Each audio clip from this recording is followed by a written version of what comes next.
What happens when a female recruit becomes the target of brutal hazing at an elite Marine Corps training camp? Little do the cadets suspect. She's a Special Forces captain with 8 covert operations under her belt, whose mission is to expose them. Before we continue, please let us know in the comments where you're watching from. Your opinion inspires us to do better.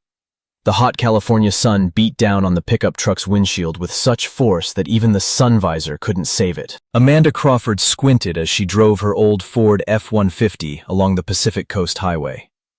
The ocean to her right sparkled with a million reflections, blindingly blue and serene. But she barely noticed. The speedometer needle hovered at 90 miles per hour, even though the speed limit was 70. She was late. Seriously late. The dashboard displayed 10:30 in the morning. Report to Camp Pendleton was 10 o'clock. 30 minutes late. Amanda cursed under her breath and pressed the gas pedal even harder. The old engine roared with strain, and the truck jerked forward. The air conditioner struggled to keep up with the heat, hot air pouring from the vents, offering scant relief. Her t-shirt was stuck to her back with sweat. It should have been a simple day. A rare day off which she planned to spend enjoying the coast, breathing in the salty ocean air. But instead, she was summoned to the base urgently, without explanation. Only a short message. Report immediately. Colonel Thornton's orders. And so she was flying down the highway, breaking every conceivable traffic law, praying she wouldn't get caught by patrol. It was at that moment, on a sharp turn near the Cape, where the cliffs came right up to the road, that she noticed a blue sedan on the side of the road with its hazard lights on. An elderly woman's hand stuck out of the window, waving hopelessly at the passing cars. The cars sped past one after another without slowing down, the drivers too busy with their own affairs, too in a hurry. Amanda pressed her lips together and pressed the gas harder. Not now. She didn't have time. Not at all. She drove past. 20 meters. 50. 100. In the rearview mirror, the blue sedan grew smaller and smaller, turning into a speck. Her fingers gripped the steering wheel so tightly her knuckles turned white. The words of her mother, a simple teacher from a small town in Oregon, echoed in her head. Help those in need, Amanda. Not because it will benefit you, but because it is the right thing to do. Damn. Damn it! Amanda slammed on the brakes. Tires screeched. The smell of burning rubber filled the air. The truck skidded, but she straightened the steering wheel with a practiced flick. She put the car in reverse and spun it around onto the highway, nearly cutting off a truck whose driver honked furiously after her. She returned to the blue sedan, parked behind it, and jumped out. "Problems, ma'am?" she asked, approaching the window and trying not to show her irritation at her own weakness for other people's troubles. An elderly woman wearing thick glasses peered out the window. Her gray hair was neatly combed, and her expression was a mixture of relief and embarrassment. "Oh, thank God. The engine just died, honey. I already called a tow truck, but they said it would be an hour. And I have to pick up my granddaughter from school in Malibu. She's in music class, and she has an important concert today. Important for her. You understand? She's been preparing so much, she's so nervous. I promised to be there. Let me see what I can do," Amanda said, already opening the hood. She looked over the engine with the professional eye of a mechanic. Her father had taught her the basics as a teenager, in their garage on the outskirts of a small town, where the smell of motor oil and gasoline mingled with the scent of freshly cut grass. She quickly discovered the problem: a loose battery cable. Vibration from driving on rough roads had likely loosened the connection. A simple malfunction, one that most drivers wouldn't even recognize. Amanda pulled her emergency kit out of the truck and found a small wrench. 30 seconds of work. Connect the wire, tighten the terminal. Her fingers moved quickly, confidently, each movement honed by years of practice. Done. Try starting it.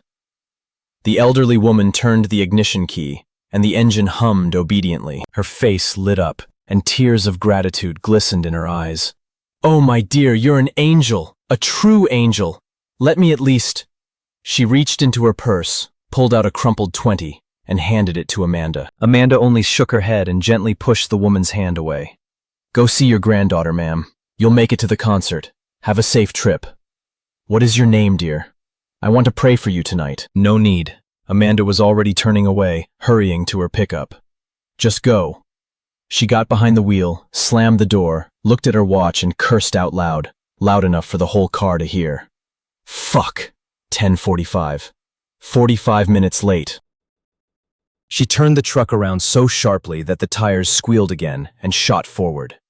The next 40 minutes were a frenzy of speed. Amanda broke every conceivable speed limit, sprinting through yellow lights, overtaking vans and sedans, weaving between lanes like a race car driver. Every second mattered. The thoughts swirled in her head. What will the colonel say? What will the brass think? It was her first day on a new assignment, and she'd already failed from the start. Finally, the massive gates of the Marine Corps training facility, Camp Pendleton, appeared ahead. Concrete walls, barbed wire, and watchtowers all created an atmosphere of strictness and discipline. Amanda slowed down at the checkpoint and rolled down the window. The guard, a young man with an expressionless face, checked her documents with obvious suspicion, repeatedly glancing from her photograph to her face, as if he couldn't believe a woman could even be there. The purpose of the visit? He asked formally. Assigned for training. Captain... She stopped herself, remembering her cover just in time. Private Crawford. The guard nodded and reluctantly raised the barrier. Amanda drove inside and parked in the designated parking lot. She was greeted by a man in his 50s, his face carved from granite and covered in a network of wrinkles. Each wrinkle told a story of years of service under the scorching desert sun and in the harsh mountainous terrain. His uniform insignia read, Staff Sergeant Braxton. His eyes were as cold as ice in Arctic waters, and they regarded her with such disdain that many would have immediately looked away. Are you new? He asked, not even trying to hide the disdain in his voice. His tone was as if he were asking if she'd accidentally gotten lost on her way to the mall. Crawford? Yes, sir, Amanda replied, keeping her back straight and her expression neutral. He walked slowly around her, looking her over from head to toe, like a meticulous inspector examining a defective product on a production line. His gaze slid over her figure with such blatant disdain that Amanda felt rage boiling within her. But she held on. The mission required patience, complete, utter patience. Woman, Braxton drawled, shaking his head as if acknowledging an inevitable catastrophe. Of course. Another attempt to foist this circus of diversity and political correctness on us. The next step, I suppose, will be yoga between exercises and soft pillows in the barracks. He tossed the folder of documents at her so casually that she barely managed to catch it, almost dropping it. Barracks D, third from the right. Try not to cry on the first night, although they usually don't last more than a couple of days. He paused, narrowed his eyes, and something like malicious curiosity flickered in them. And you? Let's see how long you last. Amanda clenched her jaw so hard she felt tension in her cheekbones and a slight ache in her temples. Every cell in her body screamed at her to put this smug, pompous sergeant in his place, to show him who she really was, to make him swallow all his contemptuous words. But the mission demanded patience. Absolute self-control. She took the documents, saluted with exaggerated military precision, and headed for the barracks. Her right hand twitched involuntarily. Her fist began to clench. Amanda felt it, the tension in her fingers, the urge to strike rising from somewhere deep within. She noticed. She stopped the movement. With an effort of will, she unclenched her fingers, forcing her hand to relax. She continued walking at a steady pace, not looking back. Behind her, the instructors gathered at the entrance to the administration building rang out with laughter. Their voices carried clearly in the afternoon heat. A week, I'll bet 20, said one. I'll give her 3 days maximum, another responded. Why are they even allowed here? This is the army, not a hobby club. Amanda continued walking, keeping her pace steady, not showing that she'd heard. But she was memorizing. Every word, every intonation.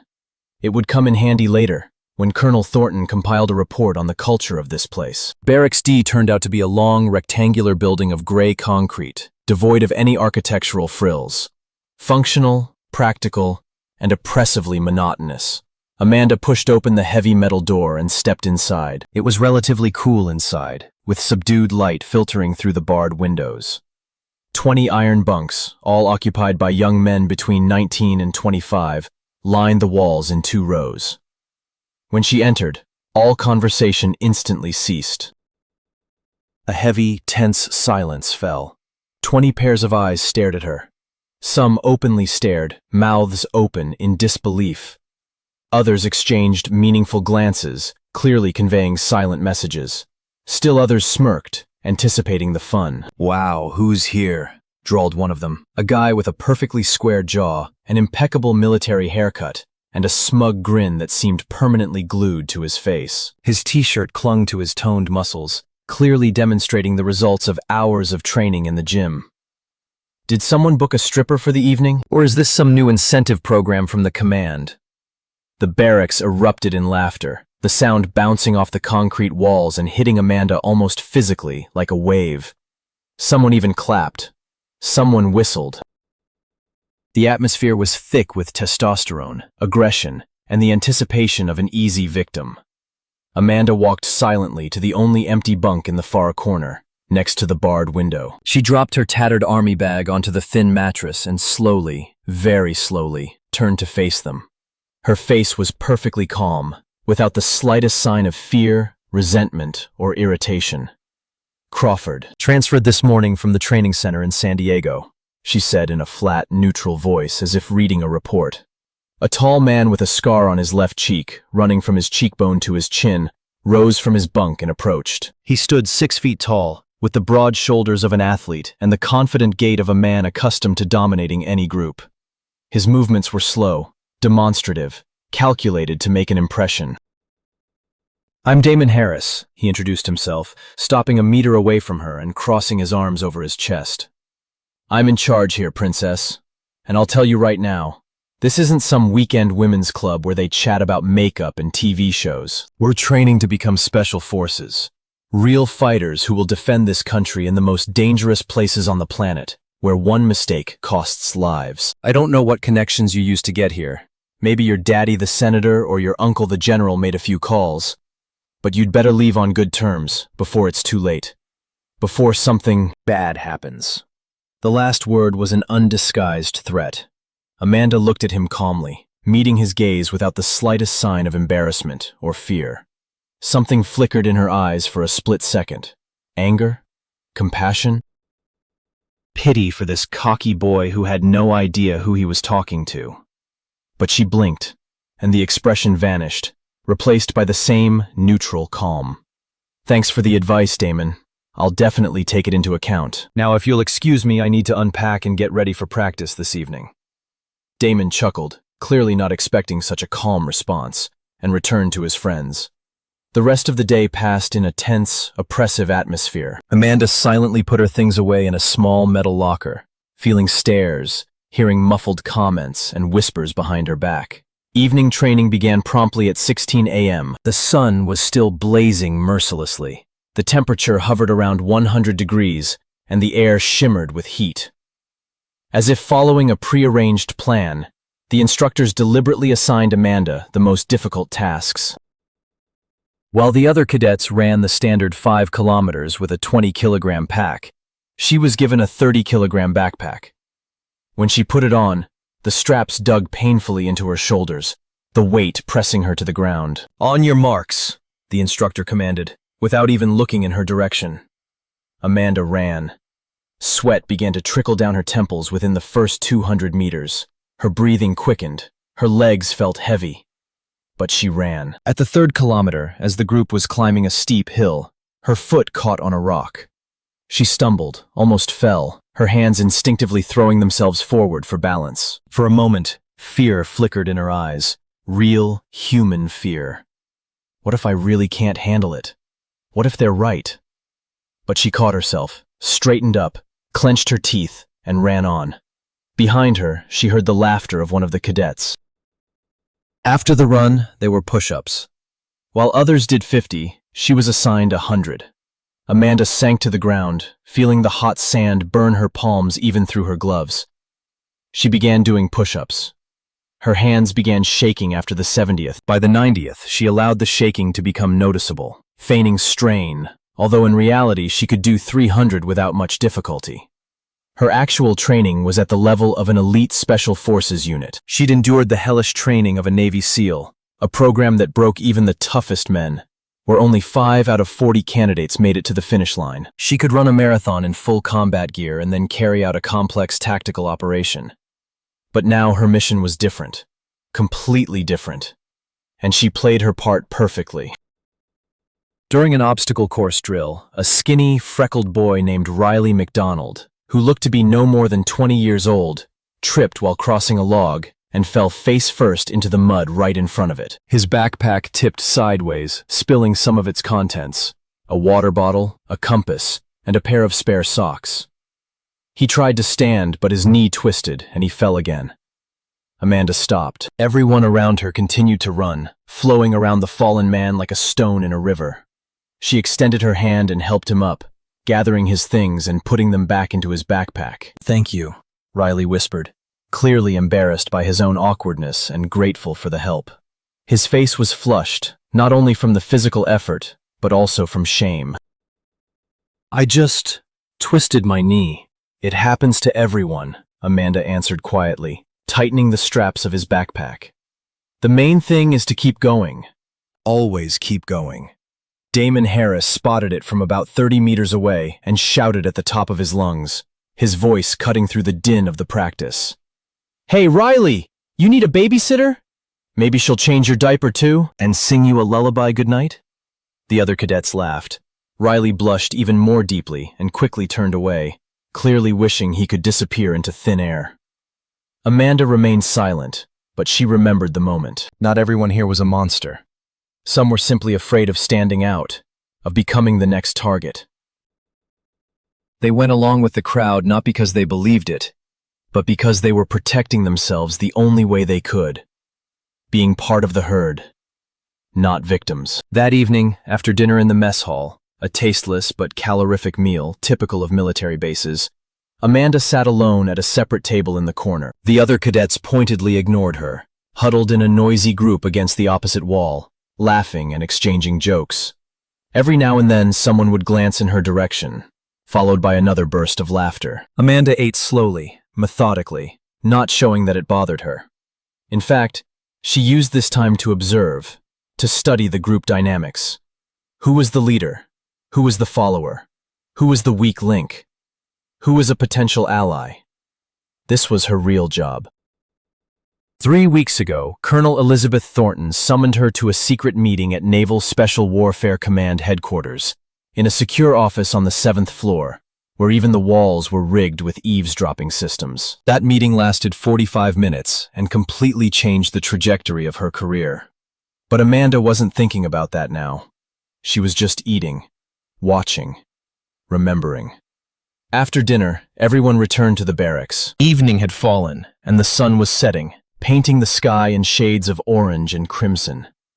The barracks had cooled slightly, but the air was still stale, smelling of sweat, army soap, and something metallic. Amanda lay down on her bunk, feigning sleep. The moon was rising over the base, its cold light filtering through the barred window, creating streaks of light and shadow on the concrete floor. Gradually, the barracks sank into silence. The cadets were tired after a hard day, and one by one, they drifted off to sleep. But not all.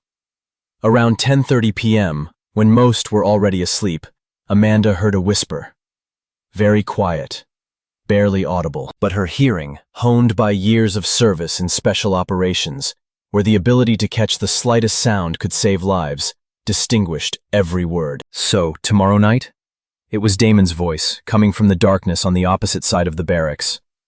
"Yes, night training, Sector 7, old training facility," another voice answered, belonging to a guy named Greg Thompson, whom Amanda remembered from training.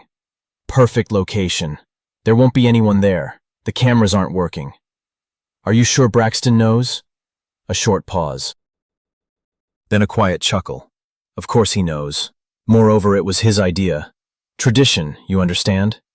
If it doesn't hold up, then it has no place here." Amanda lay absolutely still, not even her breathing changing or quickening, but her eyes opened in the darkness.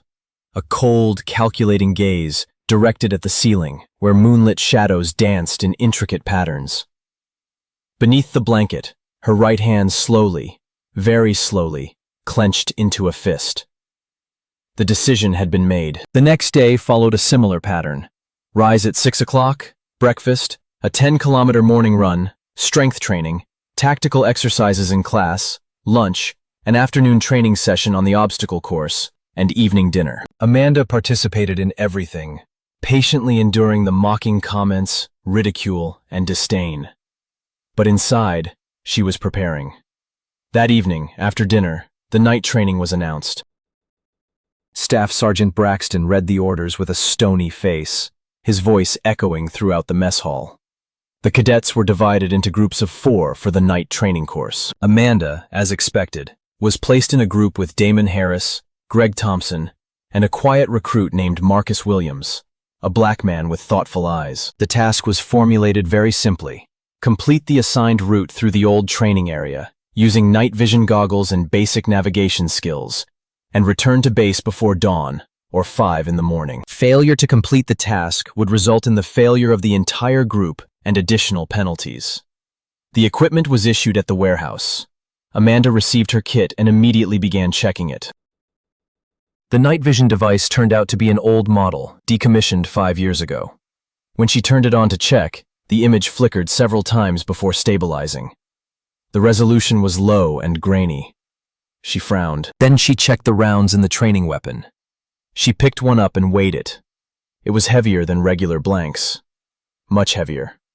These weren't standard training rounds, but special rubber-tipped projectiles used in crowd control training. A hit wouldn't kill, but it would leave a massive bruise and cause intense pain. Amanda glanced up at the warehouse attendant. He was looking away, pointedly ignoring her. She stood by the warehouse door for another second, considering. Her hand rested on the doorknob. A struggle raged within her. Should she leave now? Report the malfunctioning equipment? Abort this mission before it was too late? Deep breath. Exhale. She turned and walked back into the warehouse. She approached the duty officer. She signed for the equipment. The mission continues. The teams set out at 15-minute intervals. Amanda's team was third. They set out at 10:30 p.m., when twilight had already thickened over the base and the stars were beginning to peek out from the darkening sky. They traveled in the darkness for over an hour, following a mapped route through dense brush and rolling hills. The moon barely peeked through the clouds, and visibility was minimal even with night vision goggles. The world became a ghostly green shadow, making it difficult to discern details. Amanda walked last in the group, as Damon had instructed, observing the others and memorizing landmarks: a fork in the road, an old tree, a large boulder. Suddenly, at a crossroads between 2 trails, Damon raised his hand, signaling a halt. Then, without a word, he turned left off the marked route, toward a particularly dense patch of vegetation. "Hey, that's not our route," Marcus remarked, checking the map by the light of a small red flashlight. "We have to go straight for another 2 kilometers, maybe 2.5. "A shortcut," Damon replied with a grin that was visible even in the darkness. "We'll shave an hour off the journey, unless you're afraid of the dark, of course. Or perhaps you're afraid of breaking sacred rules." Marcus licked his lips nervously, glanced at Greg, then at Amanda. She saw doubt in his eyes, the desire to object, but he remained silent, not wanting to appear a coward in front of the others. He nodded. They turned off the trail and headed through the undergrowth toward what Amanda was beginning to recognize from the dossier's descriptions: an abandoned Cold War-era bunker complex. Massive concrete structures began to loom in the darkness, rising from the ground like monuments to a forgotten era when the country prepared for nuclear war. Officially, the area was closed due to the risk of structural collapse, weak foundations, and the possibility of encountering unexploded ordnance. Faded signs hung on the massive metal gates: "No entry," "Danger zone," and "Violators will be prosecuted." Amanda stared at the sign longer than usual. Her gaze lingered on the words. She read not only the text, but also the context, the subtext. It was the perfect place for an ambush. Isolated, no witnesses, no cameras. Damon ignored the warnings, walked up to the rickety metal door and pushed it open. It creaked open with a long, drawn-out squeak that echoed through the hallways. They stepped inside. The first thing Amanda noticed was the air. It didn't smell like an abandoned building, closed for years, should. Usually there's a musty, moldy, rotten smell, the smell of stagnant water. Here the air was too fresh, tinged with human sweat, cheap cologne, and something else. Adrenaline, excitement. Someone was here recently, and not just one person, but a whole group. They advanced deeper into the first bunker. Their footsteps echoed loudly off the concrete walls. Flashlights cut through the darkness with narrow beams. Damon's radio beeped softly, an incoming message. He pulled it out, covered it with his hand so the display's light wouldn't be visible, and whispered a code phrase into the microphone. Package delivered. Bird in a cage. Almost simultaneously, 6 more men emerged from the shadows of the far corridor. Ahead stood a man with identical facial features to Staff Sergeant Braxton.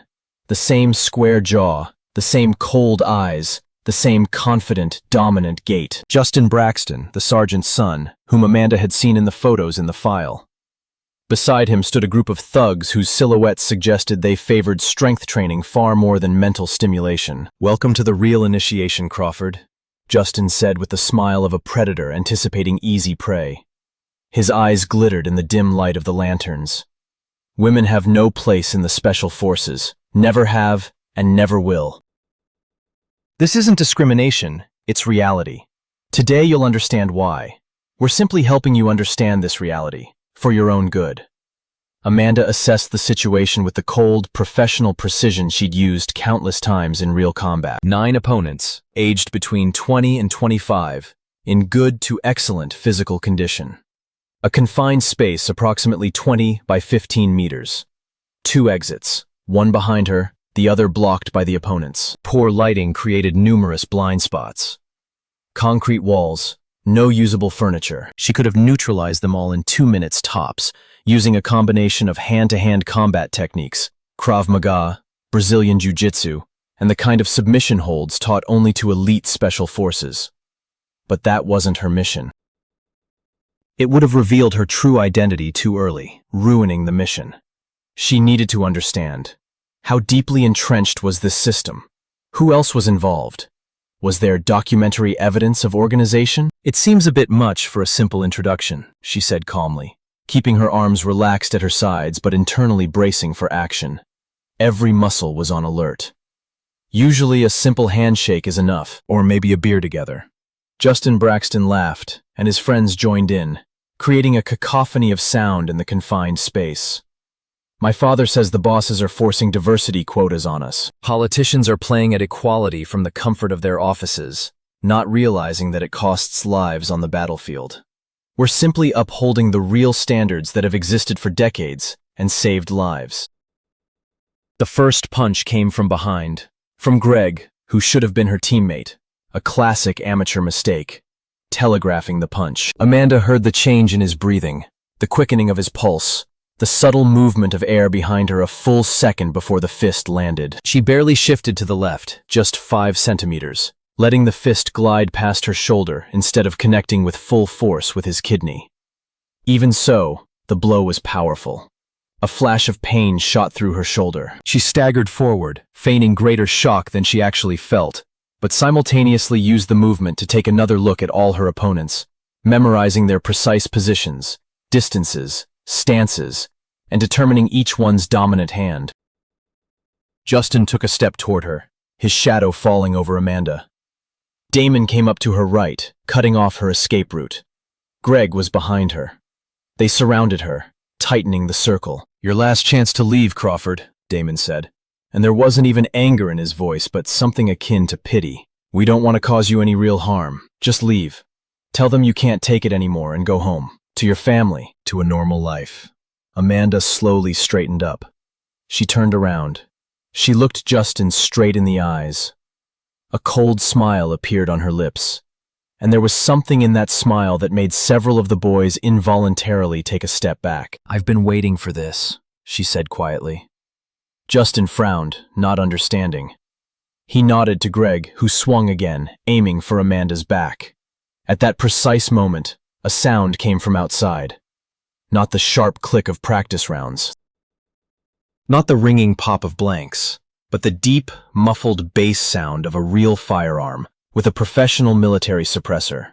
The sound Amanda had heard hundreds of times in real-life operations in Afghanistan, Iraq, and Syria. Everyone froze. Greg stopped the blow mid-shot. Justin jerked his head toward the exit. Another shot, noticeably closer, perhaps 50 meters. Then the base's perimeter alarm blared, its shrill, alarming wail cutting through the night's silence. The training base was attacked. A real one, not a mock attack. Amanda's instincts, honed by 8 classified covert operations in the most dangerous places on the planet, kicked in instantly, automatically, without thinking. "Everyone get on the floor immediately!" she ordered, and her voice oozed the commanding confidence of a senior officer she'd been so carefully concealing for the past few days. It was the voice of someone accustomed to commanding in critical situations, a voice that saved lives, a voice that brooked no arguments or hesitation. Damon snorted, though his eyes were already showing growing uncertainty. "You can't order us around, girl." At that moment, the window above them shattered with a deafening crash, sending shards of glass raining down. A smoke grenade flew into the room. It wasn't American-made. Amanda recognized the shape and color of the casing at a glance. It was a Russian-made RDG-2, used by Special Forces units of the former USSR. "Hostile intrusion!" Amanda barked. "Cover your eyes. Don't breathe." The cadets froze in complete shock, their brains refusing to process the abrupt transformation. A second before it took effect, Amanda closed her eyes, releasing the mask, taking a deep breath, exhaling. Opening her eyes, and it was a different person. When the first camouflaged figure appeared in the doorway, wearing black tactical gear, a bulletproof vest, helmet, and balaclava, with an assault rifle at the ready, Amanda was already moving. Her body had become a weapon, honed by years of training. She disarmed her opponent with a single, lightning-fast movement, a classic Krav Maga move that uses her own momentum and the weight of her opponent's equipment against him. She spun him around using a wrist lock and hurled him into the concrete wall with such force that a crunching sound was heard, a broken collarbone. He sank to the floor, unconscious. "Who the hell are you?" Justin Braxton gasped, his face white as chalk, his eyes wide with shock. Amanda picked up the captured enemy's assault rifle with a professional, practiced motion, checked the magazine with one quick glance, and pulled the slide. AK-104, 7.62 by 39 millimeters, live ammunition, a full 30-round magazine. This was serious, very serious. "Right now, boys," she said, her gaze fixed on the doorway, "I'm the only thing standing between you and the coffin. And if you want to see the sunrise, you're going to do exactly as I say. No questions. No hesitation. This isn't a drill anymore. This is war." She tossed the captured machine gun to Greg Thompson. He caught it reflexively, still in disbelief, his hands shaking, his fingers hesitantly on the grip. "Form a defensive formation." "Damon, Greg, cover the exits, 90-degree fields of view each. Marcus, Justin, on me. Keep 3 meters away. Don't block my fields of fire. Move!" The voice was steely, absolutely confident, brooking no argument.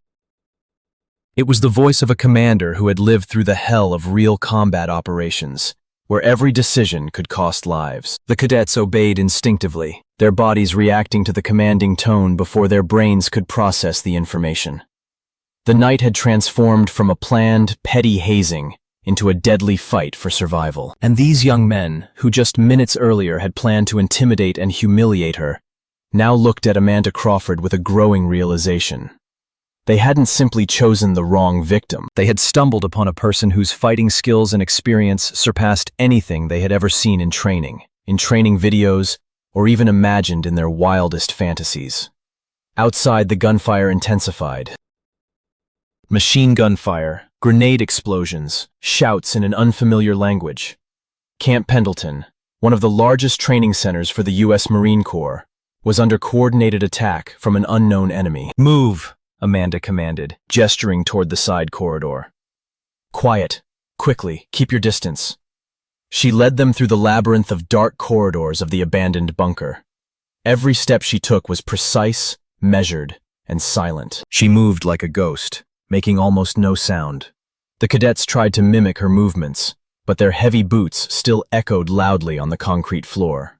Amanda stopped at the turn of the corridor, pressing her back against the wall. She raised her fist, a sign to stop.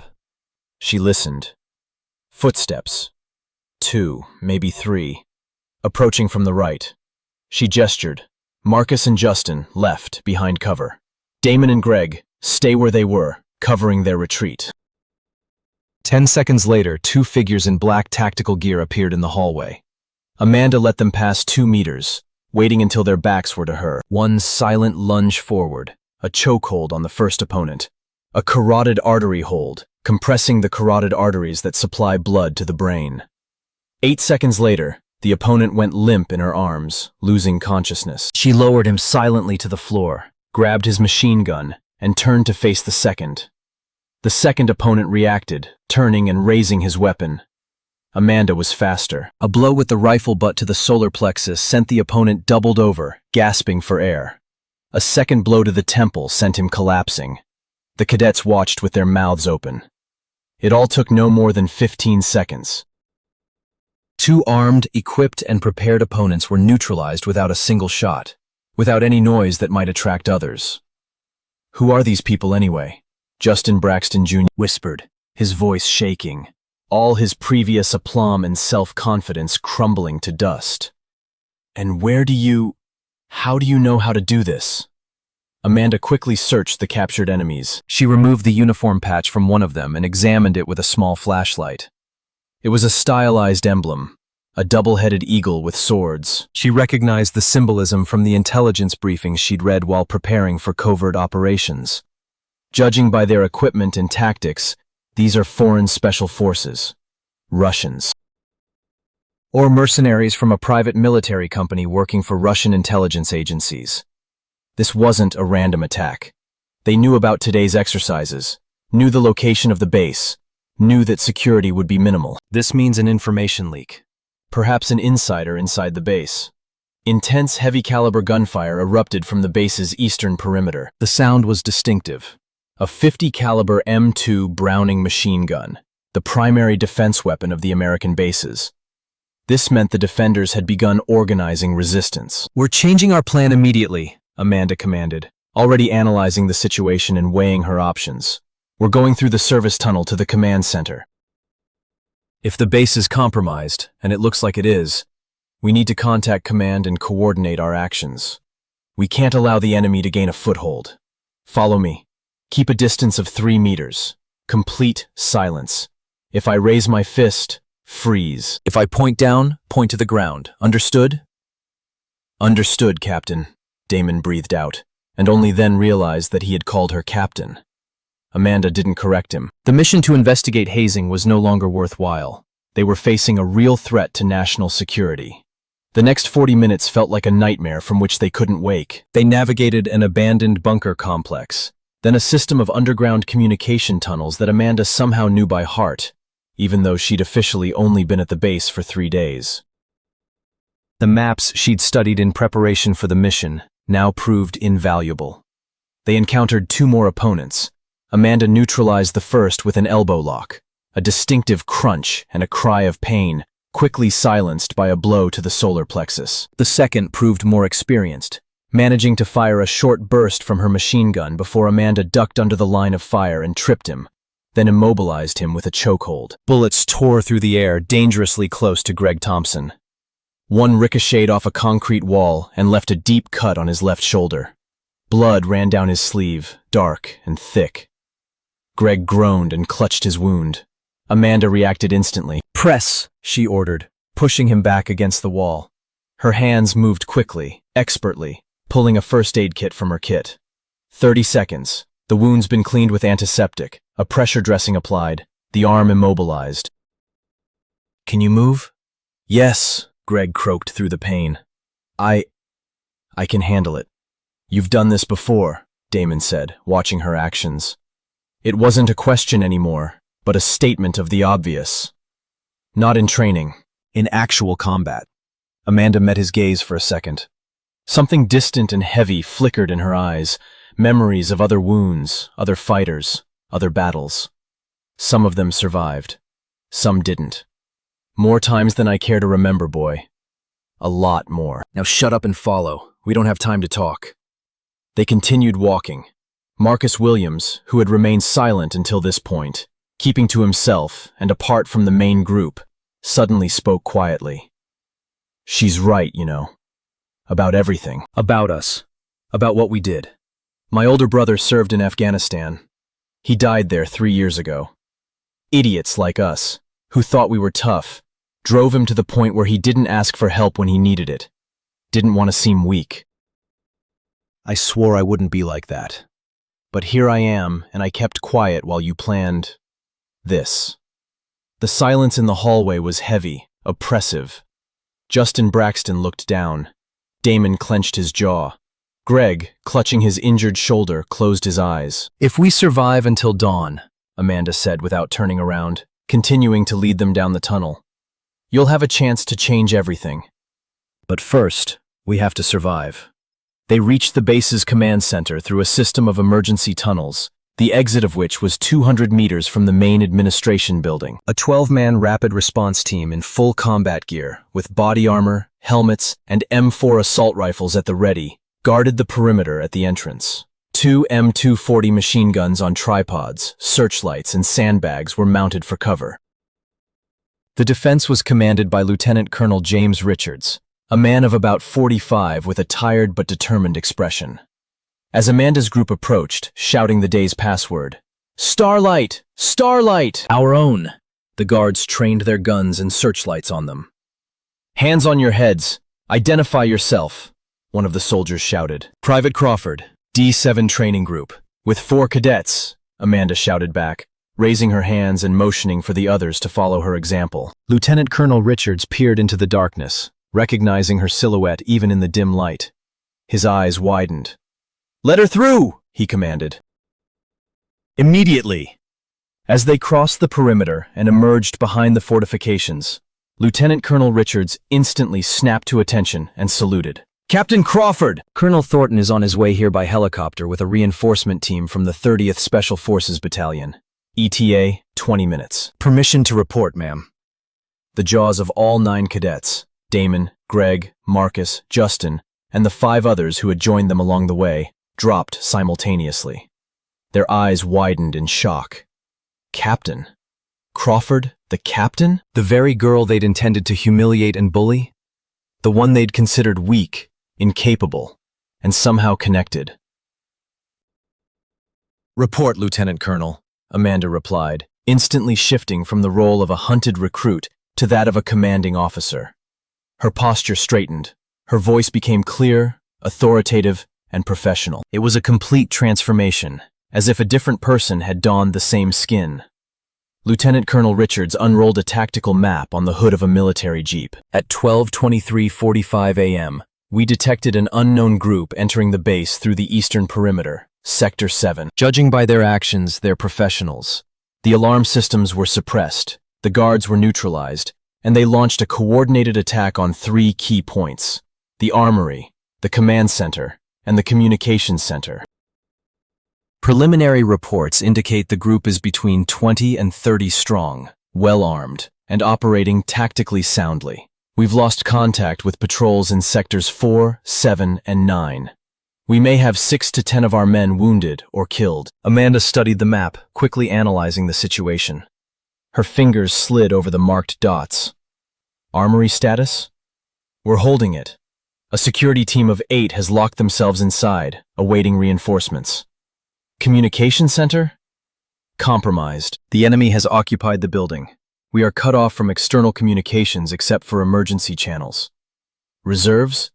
2 platoons have been alerted and are moving towards us. ETA, 10 minutes.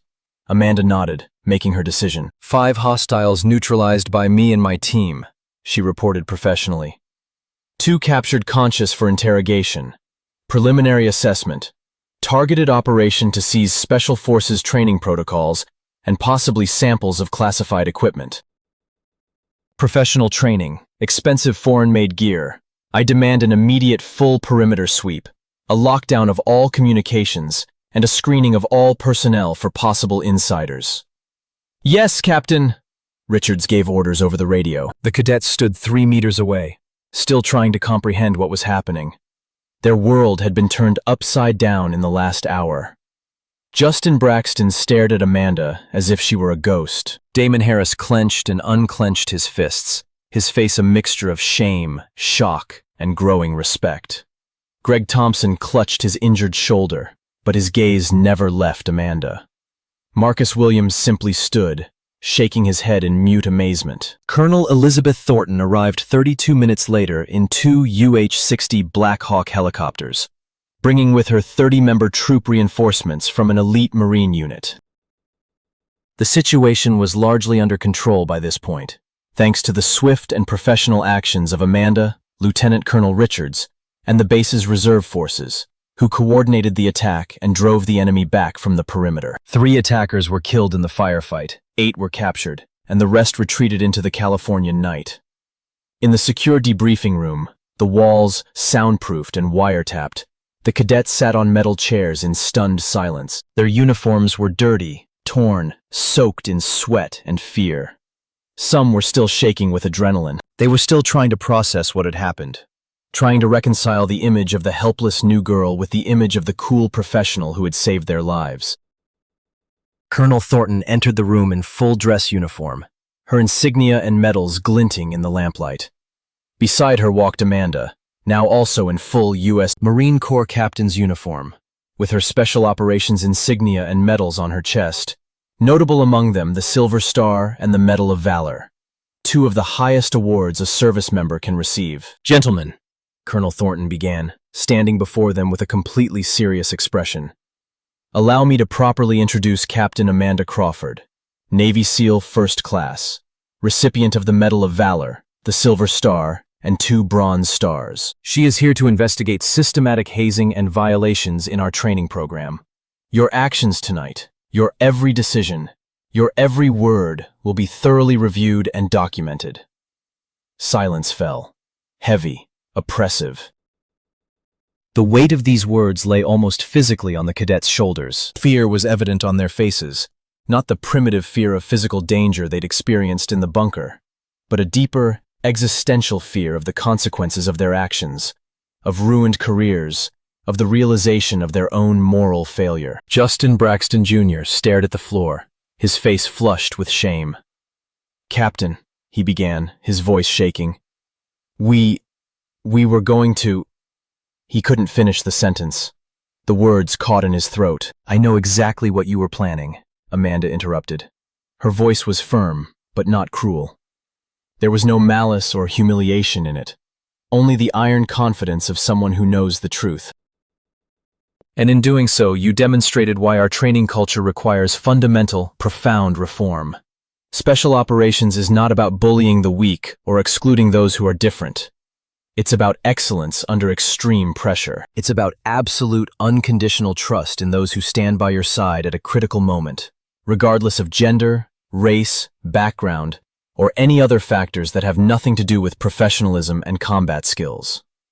Damon Harris raised his hand, his gesture hesitant, almost timid, the complete opposite of the brazen confidence he displayed just 2 days earlier. "Permission to speak, Captain?"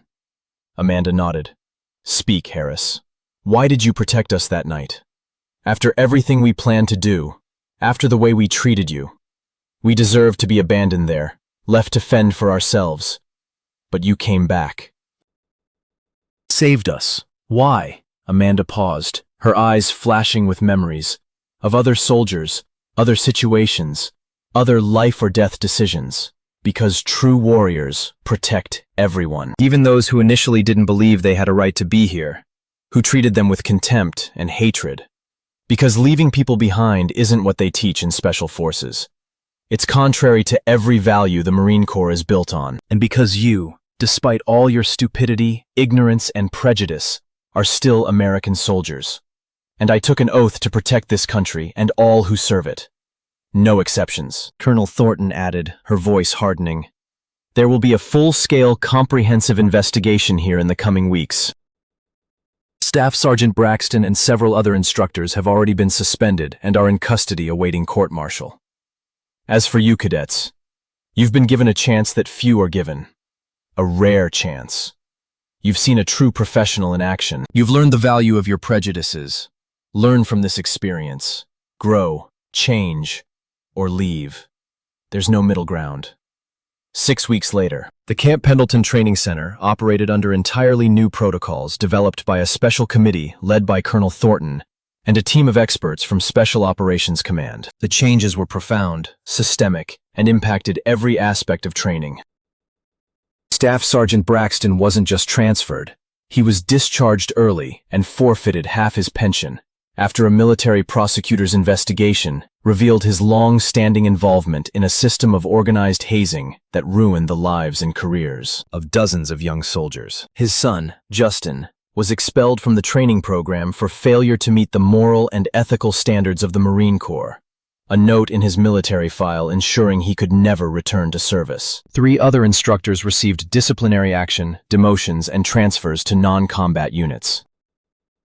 And the cadets who had once planned to terrorize Amanda were now training under her direct supervision in a specialized instructor training department created after an investigation into the security breach revealed critical flaws in the training. Base's security systems. The new unit's first official training session took place in the rugged mountains of San Diego County, where temperatures dropped to near freezing at night and soared into the high 30s during the day. Amanda watched from a perch as Damon Harris skillfully led his team through a complex, multi-stage hostage rescue scenario. His team now included 2 female recruits, Caitlin O'Malley, a redhead from Boston with a determined look and unwavering will, and Sarah Zhang, the daughter of Chinese immigrants who demonstrated exceptional analytical skills and composure under pressure. Both performed better than most of their male counterparts. Caitlin ran the obstacle course faster than anyone in the group. Sarah was the first to solve a tactical problem that the instructors considered particularly challenging. After the exercise, during a detailed debriefing at the field camp, Amanda analyzed every team action, highlighting strengths and pointing out mistakes. Damon raised his hand. "May I speak freely, Captain?" "Speak, Harris." "I would like to speak on behalf of our entire group, officially and publicly." He stood, his comrades following suit. "We were all idiots and fools. Worse, we were cowards who hid behind traditions and prejudices to avoid admitting our own insecurities. We allowed fear of the unknown, pride, and outdated stereotypes to dictate our actions. But you showed us by your example, not by words, but by actions, what it means to be a true leader and warrior. Not one who instills fear in the weak to feel strong, but one who commands respect with their professionalism, their competence, their willingness to defend even those who don't deserve it. We are deeply grateful for the second chance you gave us, and we vow never to let you down and the values you taught us." The other cadets nodded vigorously in agreement. Greg Thompson, his arm still lightly slinged from his injury that night, added, "You literally saved our lives, and not just physically. You saved us from becoming like Braxton, monsters disguised as mentors." Usually silent, Marcus Williams said quietly, "My brother would be proud that I'm studying here, with you." "Thank you, Captain." Amanda felt an unfamiliar lump in her throat, a surge of emotion she usually kept so carefully under control. But she maintained the professional expression she'd learned from years of service in the most challenging environments. "Thank you, Harris. Thank you all. But remember, a second chance isn't just a gift to be accepted, put on a shelf, and forgotten. It's a tremendous responsibility to those who come after you. Now you know firsthand what it's like to be treated unfairly, to be judged not by your abilities, but by your appearance, your gender, your skin color, anything but what truly matters. Use this painful experience, this lesson, bought at such a cost, to ensure that you never, never be the reason someone else feels as humiliated, helpless, and alone as you planned to make me feel." As the group dispersed, Caitlin O'Malley approached Amanda. Her green eyes blazed with determination, but they also held vulnerability, uncertainty, and fear. "Captain, can I ask you a very personal question?" "Of course, O'Malley." "How did you deal with doubt?" The girl's voice wavered. "With the voices in your head that repeated what others were saying? When everyone around you, including people you respected, authority figures, told you that you didn't belong in this world, That you were too weak, too soft, too feminine for it? How did you force yourself to continue when every day was a struggle, not only with physical exertion, but also with constant psychological pressure? Amanda turned to face her. For a moment, her professional mask cracked, revealing the weariness and pain of years of constant struggle. You see, O'Malley, the hardest part of this journey, and it sounds paradoxical, is not proving to others that you're up to the task. That, oddly enough, is the easy part. The results speak for themselves. Either you've run the race, or you haven't. Either you've accomplished the task, or you haven't. Facts don't lie. The hardest part is maintaining faith in yourself when the entire world, all the institutions, the entire system built over decades, tries to convince you otherwise. Day after day, year after year. When every morning you wake up and know that today you'll have to be 3 times better to get half the recognition a man gets for simply showing up. She was silent for a moment, looking somewhere into the distance, at the mountains illuminated by the setting sun. I didn't become the best because someone generously allowed me or gave me special privileges, lowered my standards, or made my tasks easier. On the contrary, I was hindered at every turn. I became the best because I decided to be the best, no matter what, and I worked harder for it than anyone around me. When others slept, I trained. When others rested, I studied tactics. When others doubted, I acted. Not because I was special or naturally talented, but because I had no choice. Either this, or give in and confirm their prejudices. Caitlin listened, absorbing every word like precious water in the desert. And remember one more critical thing, O'Malley, Amanda added, her voice softening, almost gentle. Your job is not to represent all women in the military, to bear the crushing burden of proving something for your entire gender. That's an unfair and impossible burden, one that men should never have to bear. No one tells a white man, you'll let all white men down if you fail. But that's what's expected of us all the time. Your job is to be a damn good soldier, the best you can be, nothing more, nothing less. Your successes are yours, your failures are yours too. You don't have to prove anything to anyone but yourself. Do you understand what I mean? Tears glistened in Caitlin's eyes, but she quickly blinked them back. Yes, Captain, thank you. I won't let you down. I won't let myself down. That's it. Yourself. That's the key word. That makes all the difference, O'Malley. However, 3 months later, Amanda was training a new class of cadets on the base's main training field. The temperature was nearly 100 degrees Fahrenheit, and the air shimmered with heat. A group of 30 cadets were performing obstacle course exercises. Among them were significantly more women than ever before in the training center's history. 7 women out of 30 cadets, almost a quarter of the total. The new cadet, an aggressive guy of about 22 with a characteristic arrogant gait and a defiant look, suddenly refused to carry out the command of Caitlin O'Malley, who was now appointed junior assistant instructor. I won't listen to that old woman, he said loudly, loud enough for everyone to hear. I came here to learn from real fighters, not from girls who play soldiers. The entire group froze instantly. Silence fell over the field like a heavy blanket. Caitlin paled but held her ground, not retreating. Amanda stood 20 meters away, watching. She didn't intervene. She waited. Damon Harris, now the senior assistant instructor and leader of the training group, rose slowly from the documentation desk. He approached the newcomer. Very slowly, very deliberately. He stopped 5 centimeters from his face. The silence lasted 5 seconds. 10. 15. The tension grew with each passing second. Say it again, Damon said quietly, very quietly, but there was steel in his voice. Louder, so everyone can hear. The newcomer paled. His confidence began to melt away before his eyes. I just said, she's an officer, Damon continued, keeping his voice low, which only added weight to his words. Instructor O'Malley has undergone the same training as me, the same tests, the same standards. You will follow her orders just like you would mine, or Captain Crawford's, or any other officer on this base. No questions asked, no hesitation. None of that fucking sexist bullshit you brought with you from your ignorant little world. You follow orders. or you get off this base right now and never come back. Choose. Now. The newbie looked at Damon, then at Caitlin, then at the rest of the group. Everyone was looking at him, waiting. He licked his lips, nodded. Yes, Instructor O'Malley. Excuse me. Caitlin nodded, maintaining a professional expression. Continue. Everyone to the starting line. Let's repeat the exercise. Amanda, standing in the background, didn't interfere with the whole situation. She simply observed. And when Damon, having fulfilled his role, turned toward her, their gazes met. She nodded slowly, approvingly, and smiled. Subtly, barely noticeably, but sincerely. The cycle is complete. The lesson has been passed on to the next generation.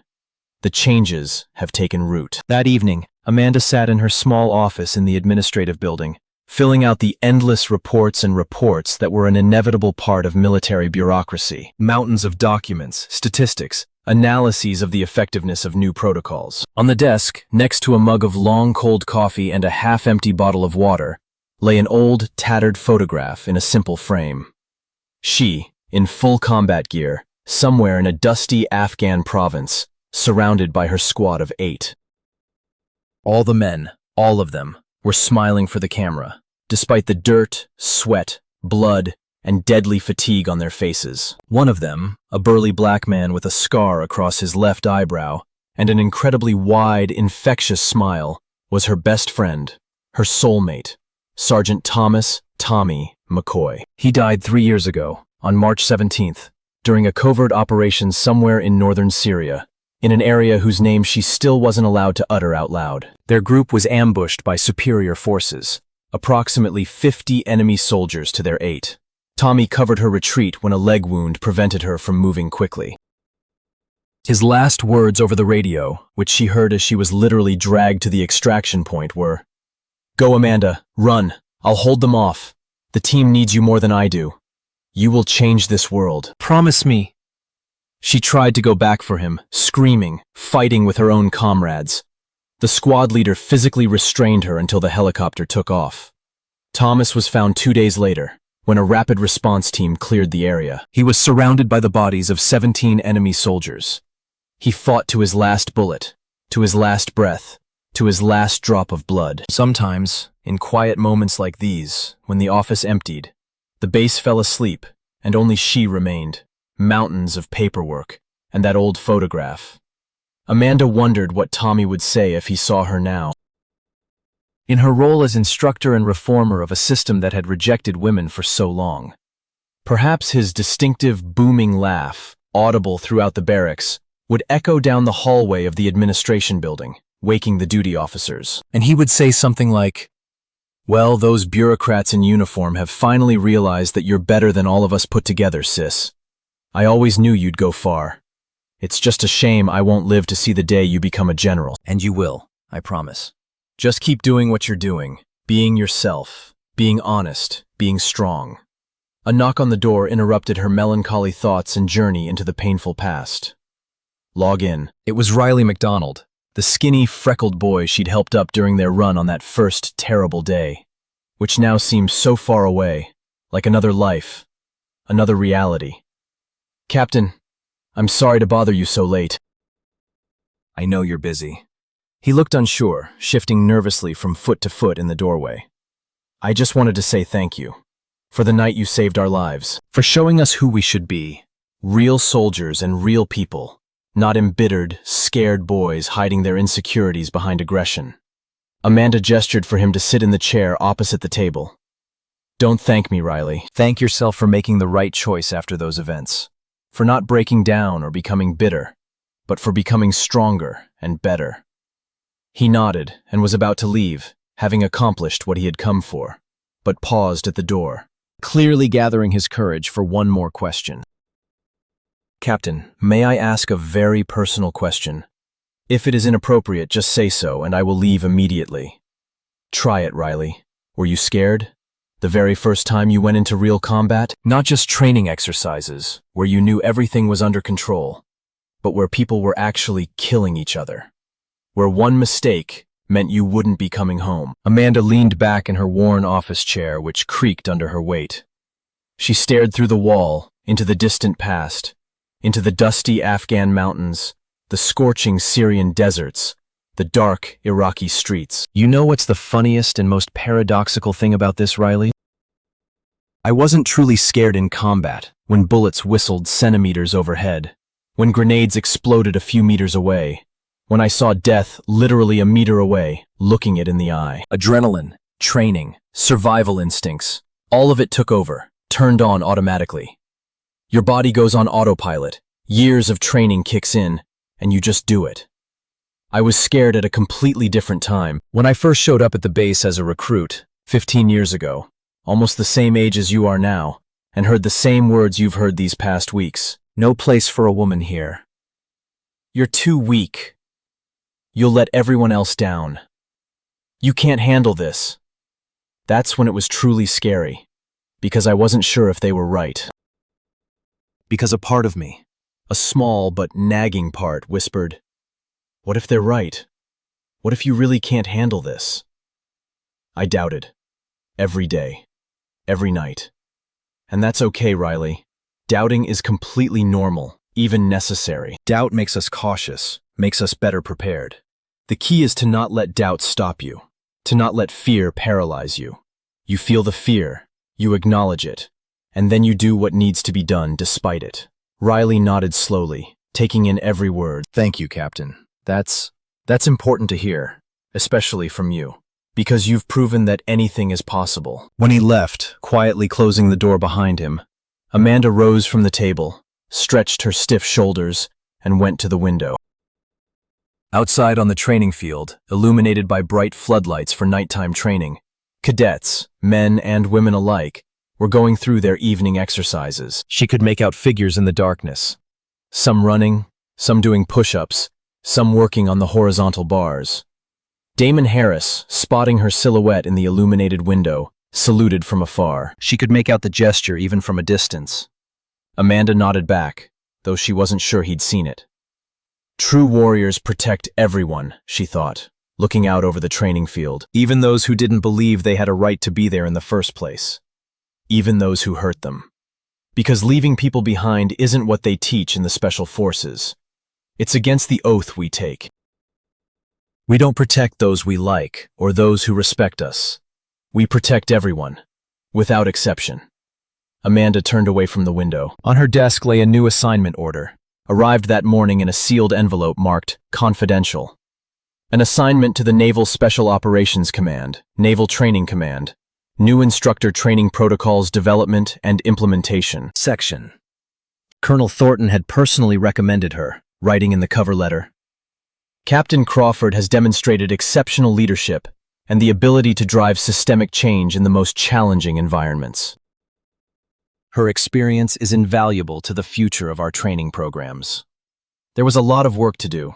Years of struggle, resistance, setbacks, small victories, and great disappointments lay ahead. The culture changed slowly, painfully, with enormous resistance at every step. But it was changing. That was undeniable. The numbers spoke for themselves. The number of women in Special Forces training programs had increased by 40% in the last 3 months. The attrition rate had dropped. The quality of training had improved. Hazing reports had dropped by 70%. She picked up the photo of Thomas, looked at it again, and ran her finger across the glass, across his smiling face. "I won't let you down, little brother," she whispered into the empty office. "I promise. I'll continue what we started. I'll make this system better, for those who come after us." She put the photograph away in a drawer, picked up the appointment order, and read it again. Deep breath. Exhale.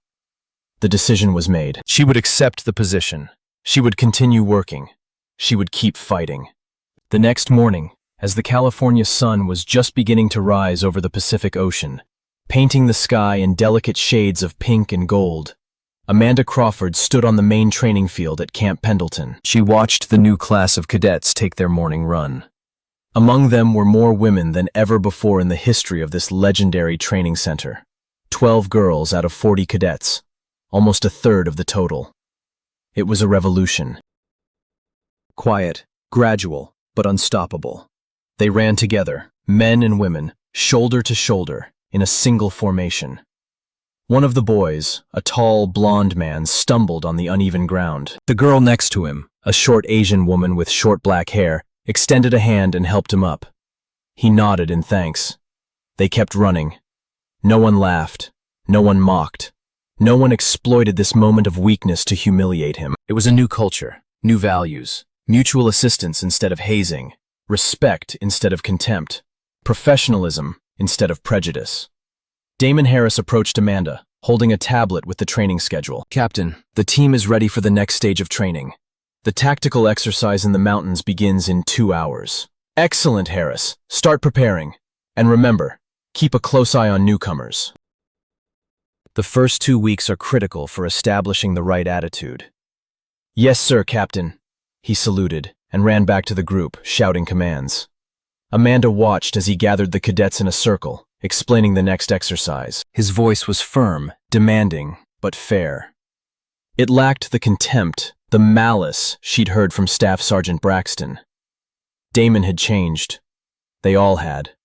The lessons of that night, when real war had burst into their academic lives, were deeply ingrained. Maybe, Amanda thought, looking at the rising sun, this is true victory. Not one heroic night that will later be described in reports and awarded medals. Not grandiose reforms on paper that look impressive in statistical reports, but a slow, steady, daily cultural change. One heart at a time, one mind at a time, one cadet at a time. When a young man who came with prejudices leaves with respect. When a girl who was afraid of failing leaves with confidence. When a system built on exclusion is transformed into a system built on inclusion. She turned and walked toward the administration building. She was meeting with a group of new instructors whom she would train on the new protocols. Among them were 5 women, former military personnel with real combat experience, who now had the chance to pass on their knowledge to the next generation. The cycle continued, and this time, it was the right one. The sun rose higher over Camp Pendleton, illuminating the training field with the bright, promising light of a new day. The cadets continued to run. Their steps echoed in unison, creating a rhythm like the beating of one great heart. Men and women, different nationalities, different backgrounds, different skin colors, different religions, but with one goal: to become the best warriors they can be, to protect those who cannot protect themselves, to serve their country with honor and professionalism. And somewhere deep inside, Amanda Crawford knew Tommy McCoy would be proud of her, just as she was proud of each of these cadets who had found the strength, courage, and humility to change, to grow, to become better than they were yesterday. Because ultimately, that was the essence of service, the essence of military duty, the essence of humanity. Not being perfect from the start, not never making mistakes, not always being right, but becoming a little better every day, every hour, every minute. Learning from mistakes, grow through pain, change through understanding, protect, serve, respect, include, leave no one behind. It was a vow Amanda made 15 years ago when she first donned a Marine uniform. It was a vow she continued to keep every day, despite all the obstacles, all the skepticism, all the pain. And now this oath was being taken by new cadets, men and women together as equals. The future was bright. Difficult, full of challenges, requiring constant vigilance against a return to the old order. But bright. Amanda entered the administrative building and climbed the stairs to the 2nd floor, where the conference room for meeting new instructors was located. She paused for a second at the door, looking out the window at the training field below. The cadets were still running. The sun was shining. A new day had begun. And Amanda Crawford, a U.S. Marine Corps captain, a veteran of 8 covert operations, a Medal of Valor recipient, and a woman who changed the system from the inside, did what she did best. Opened the door and walked inside, ready to continue her mission. Because the work was far from complete. Years of struggle, resistance, small victories, and temporary defeats lay ahead. But she will continue. She will always continue. For Tommy. For all who died defending the values of freedom and equality. For the sake of those who will come after her. For the future she helped build.